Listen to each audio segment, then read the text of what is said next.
A whistleblower at the FBI came to Project Veritas and said, listen, I have something that you're going to want to see. I have proof that the FBI is targeting conservatives in the lead up to the 2022 midterm elections, specifically surrounding the midterm elections. And this whistleblower gave to James O'Keefe a picture of an internal FBI document. Now, this document is a handout at the FBI telling agents how to spot election crimes leading up to the midterm elections on November 8th. And you can see this on your screen right now. You can see that there are a number of categories of crimes, some of which are valid. The first one is campaign finance law violations. That's valid. If you go down to the third one, there's election influence, election interference. There's voter fraud, ballot fraud, voter intimidation, voter suppression. Those are all very valid crimes that perhaps the FBI would do well to investigate a little more closely after some of the evidence that we've seen in previous elections of usually left-wing activists or Democrats engaging in these crimes. But if you look at the second category and the 1, 2, 3, 4, the fifth category, you will see misinformation and disinformation listed. And how does the FBI in this internal document describe disinformation? They say false or inaccurate information intended to mislead others. Disinformation campaigns on social media are used to deliberately confuse, trick, or upset the public.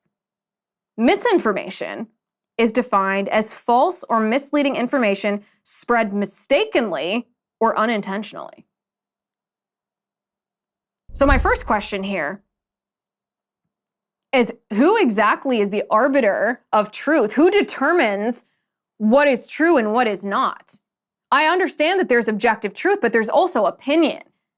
There's also a divergence of worldview that is at play in our midterm elections. Let's use abortion as an example and transgenderism as an example. In the abortion debate, pro-lifers say, well, life begins at conception. Biologically, a new human life is formed at the moment that an egg fuses with a sperm and becomes, a unique DNA, a unique person. The pro-abortion side says a baby is not a baby, not a unique human being from the moment of conception, but only when the mother desires that child. So who determines which is true and which is not? Well, the FBI? The same FBI that came after Trump? Same FBI that's raiding pro-lifers? I don't think so. What about the transgender issue? You and I understand that a boy is a boy and a girl is a girl, but the left thinks that a boy can be a girl if he wants to be a girl, and a girl can be a boy if she feels like a boy. So who's the arbiter of truth? Who determines what's disinformation or misinformation and the intention behind it? This is really scary stuff. This is like authoritarian type stuff.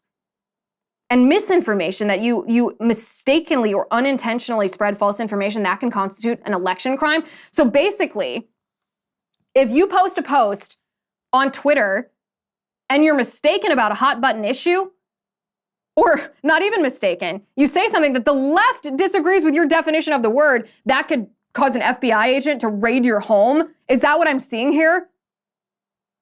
This kind of corruption, let me just tell you, this kind of corruption is distasteful and off-putting to everyone.